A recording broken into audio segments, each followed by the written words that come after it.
Hello everybody, छात्र मार्गदर्शन के इस यूट्यूब चैनल में आप सभी का स्वागत है।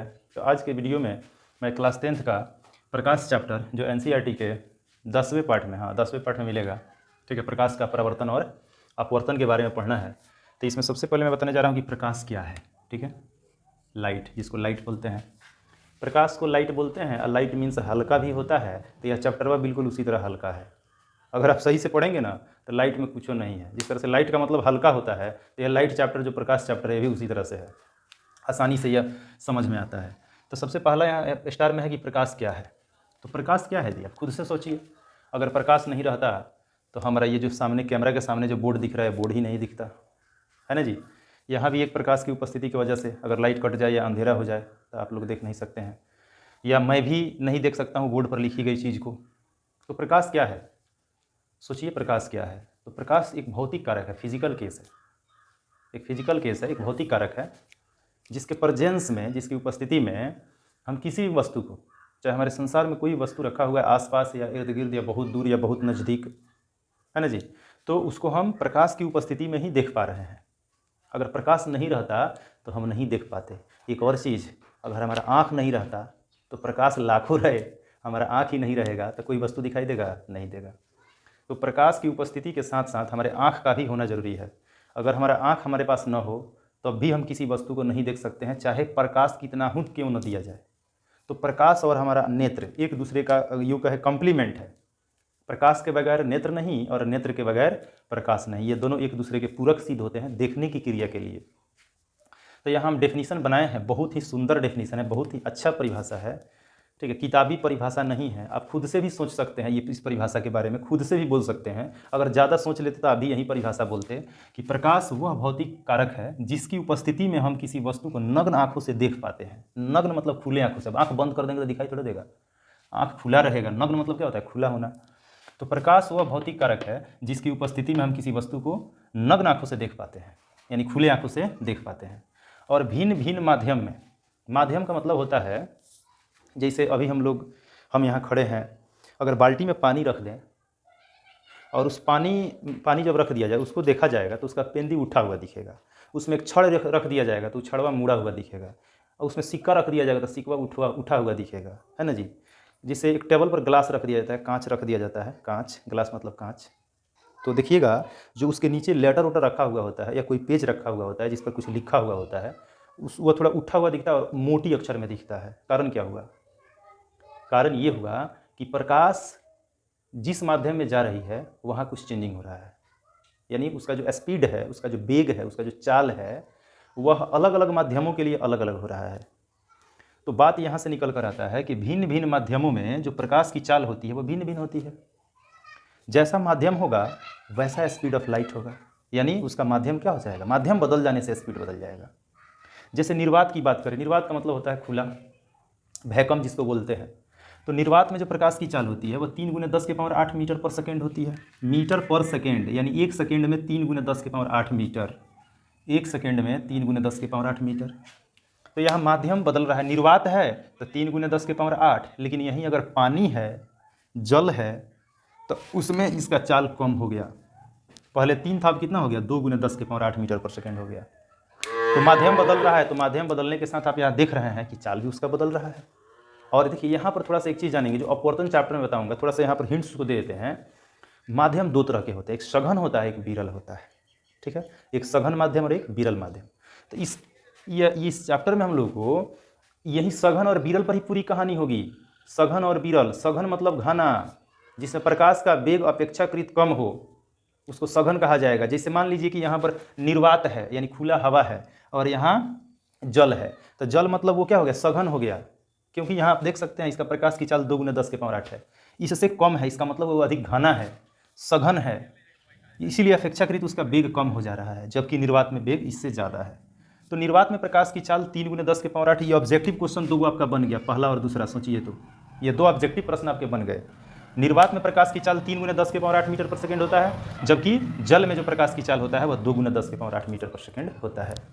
अब यहाँ ध्यान दीजिए, अगला यहाँ पर एरो बता रहा है कि प्रकाश हमेशा सीधी रेखा में गमन करती है। ये तो 7-8 से हम लोग पढ़ते आ रहे हैं, प्रकाश हमेशा सीधी रेखा में गमन करती है। इस बात को हम कैसे समझें, आप 2 पाइप ले लीजिए, होल वाला, एक टेढ़ा और एक सीधा।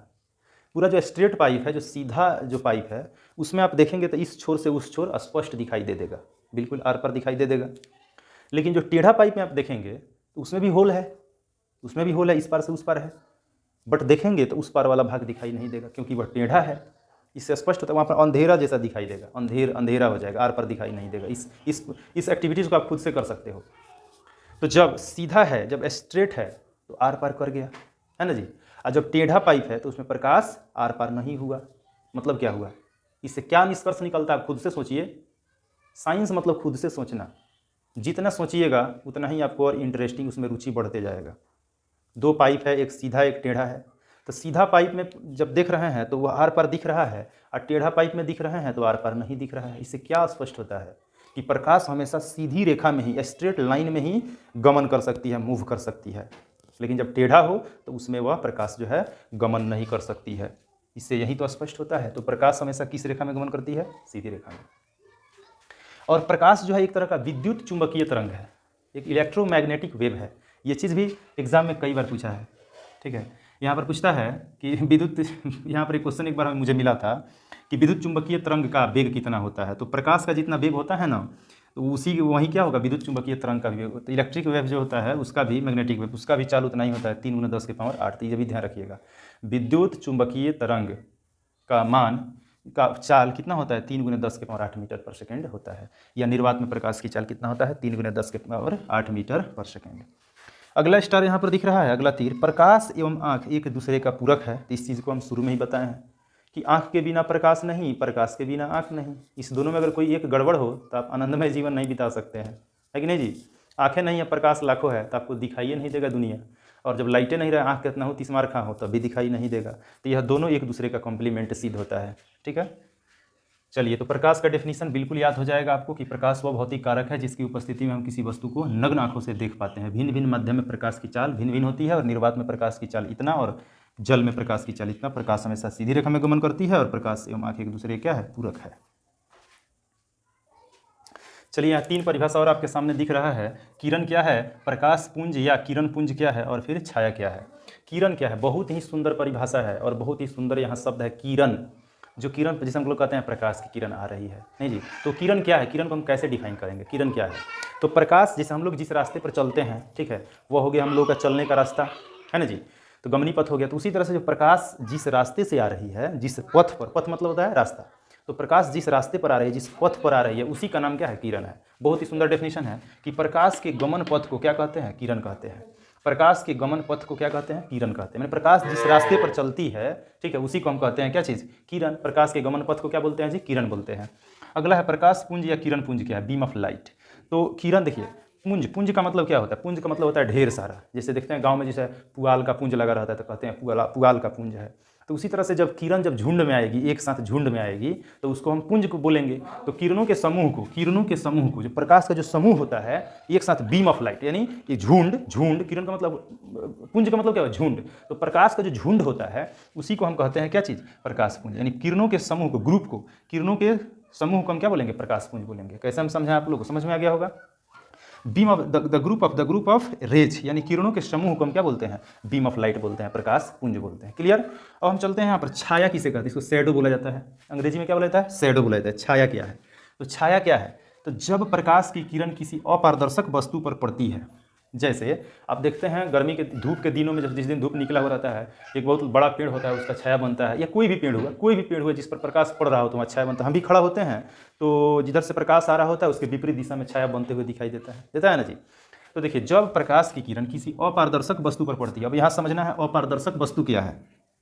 अपारदर्शक, देखिए, अपारदर्शक का मतलब हुआ कि जिससे होकर प्रकाश की किरण आर पार न हो सके। जैसे मान लीजिए बोर्ड है, तो प्रकाश इधर से आ रही है तो बोर्ड पार कर रहा है, प्रकाश उस ओर की चीज़ नहीं ना दिखाई दे रहा है। जैसे बस में लगा हुआ जो कांच होता है तो आर पार दिखाई दे देता है।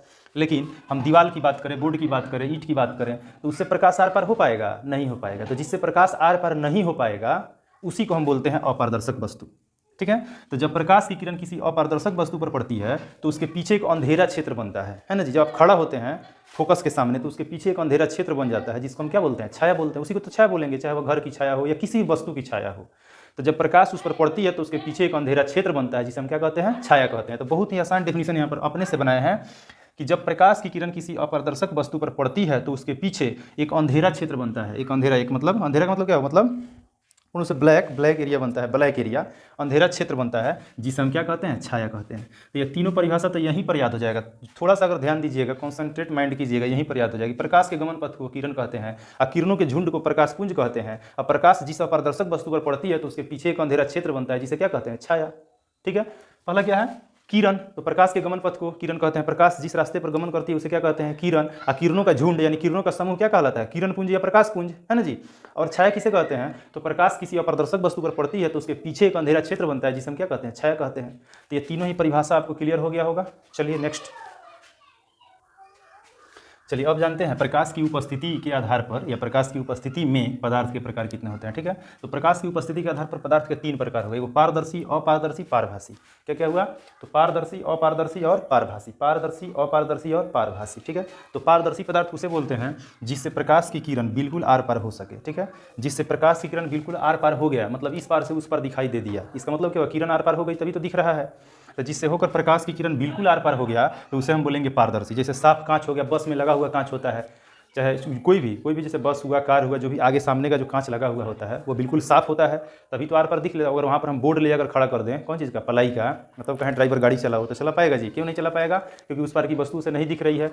इसका मतलब ये होगा कि प्रकाश आर पार नहीं हो रहा है। तो ये चीज़ आपको समझ में आ गया कि जिससे प्रकाश की किरण बिल्कुल आर पार हो सके, जैसे साफ कांच हो गया, साफ जल हो गया, पानी भी साफ अगर पानी है तो बाल्टी का नीचे वाला हिस्सा होता है पेंदी, वो बिल्कुल दिखाई देता है, लेकिन उसी में अगर दूध भर लीजिए तो बार बार दिखाई देगा, उसका पेंदी दिखाई देगा, नहीं दिखाई देगा। तो साफ जल या साफ कांच जो होता है वो पारदर्शी पदार्थ होता है। अपारदर्शी पदार्थ जिससे होकर प्रकाश बिल्कुल आर पार न हो सके, यानी उस पार की वस्तु, जैसे दीवार है, जैसे बोर्ड हुआ, तो उस पार की वस्तु नहीं दिख रही है, जैसे दीवार है तो उस पार की वस्तु नहीं दिख पा रहा है। तो जिससे होकर आर पार की वस्तु नहीं दिखाई दे सके, यानी जिससे होकर प्रकाश बिल्कुल आर पार नहीं हो सके, तो उसे हम बोलेंगे अपारदर्शी। अ माने होता है नहीं, अपारदर्शी यानी जो पारदर्शी नहीं हो, जो बिल्कुल आर पार नहीं दिखाई दे, तो उसे हम बोलेंगे अपारदर्शी। जैसे में हो गया ईंट, बोर्ड, दीवार। ठीक है, टाटी हो गया, जो होता है ना गाँव देहात में जो बना हुआ होता है, तो उसमें लोग छेद कर देता है और छेद करके देखता है लोग, नहीं तो अलग बात हो गया। तो यहाँ पर आप समझेंगे ईंट, बोर्ड, दीवार सब क्या, अपारदर्शी पदार्थ। उसके बाद है पारभासी। तो पारभासी पदार्थ क्या है, तो जिससे होकर प्रकाश आंशिक रूप से आर पार हो सके। आंशिक मतलब थोड़ा बहुत, आंशिक मतलब थोड़ा बहुत, यानी पूरा पूरा दिखाई ना दे, थोड़ा थोड़ा दिखाई दे। जिससे पानी अगर गंदला हो जाए तो पेंदी पूरा पूरा दिखाई नहीं देगा, दिखाई देगा लेकिन पूरा दिखाई नहीं देगा। जिससे घिसा हुआ कांच हो जाए, अगर बस चालक के आगे का जो कांच लगा हुआ है, तो अगर वह क्या हो जाए, उस पर घिस जाए तो उस पार की वस्तु उसको दिखाई देगा, लेकिन साफ साफ दिखाई नहीं देगा, धुंधला दिखाई देगा। या अगर मान लीजिए किसी कारण बस एक्सीडेंट के कारण चमक जाता है तो देखिएगा उस पर एक मतलब ऐसे क्या होता है, तो वो भी आर पार दिखाई नहीं देता है। तो कहने का मतलब है जिससे होकर प्रकाश आंशिक रूप से दिखाई दे, यानी पूरा पूरी दिखाई नहीं दे। ठीक है, थोड़ा बहुत दिखाई दे, तो उसको हम बोलते हैं पारभासी पदार्थ। जैसे तेल लगा कागज, अगर किसी कागज हुआ तो उसमें तेल लगा दीजिए तो पूरा पूरा दिखाई नहीं देगा, धुंधला दिखाई देगा। घिसा हुआ कांच हो गया, इसका उदाहरण बढ़िया से कि घिसा हुआ कांच, जैसे तो कांच घिस जाता है तो आर पार नहीं दिखाई देता है, तो उसको हम बोलते हैं पारभासी पदार्थ। तो प्रकाश की उपस्थिति में पदार्थ के कितने प्रकार हो गए, 3, पारदर्शी, अपारदर्शी, पारभासी। पारदर्शी किसे बोलेंगे, जिससे होकर आर पार बिल्कुल हो जाए प्रकाश की किरण, और अपारदर्शी जिससे बिल्कुल आर पार न हो सके, और पारभासी जिससे होकर प्रकाश आंशिक रूप से आर पार हो, यानी पूरा पूरा नहीं हो, धुंधला हो। ठीक है, तो उसको बोलते हैं हम पारभासी। तो ये प्रकाश की उपस्थिति के आधार पर पदार्थ के प्रकार हुए। अगर वीडियो अच्छा लगे तो वीडियो को लाइक शेयर जरूर कीजिएगा। अगर नए होंगे आप लोग चैनल पर तो सब्सक्राइब जरूर कर लीजिएगा, ताकि आगे आने वाला जो वीडियो होगा आप तक पहुँचेगा। मेरा काम है आपका हेल्प करना, मदद करना। इस कोरोना काल में जो है सारा कोचिंग संस्थान या जो भी है शिक्षण संस्थान वो सब बंद है, इसीलिए मैं भी आप लोगों के लिए ही मेहनत कर रहा हूँ। तो एक मेहनत बनता है कि आप लोग लाइक ज़रूर करें, सब्सक्राइब जरूर करें अगर नए हैं चैनल पर तो, और शेयर जरूर करें अपने दोस्तों के पास, ताकि ज़्यादा से ज़्यादा लोग इसका लाभ उठा सके। मेरा जो भी मेरे पास है अपना प्रयास कर रहा हूँ आप लोगों को देने के लिए। चलिए इसके आगे नेक्स्ट वीडियो में मिलते हैं, इसके बाद वाले पॉइंट्स लेकर। तब तक के लिए धन्यवाद, आगे पढ़ते रहिए इसे।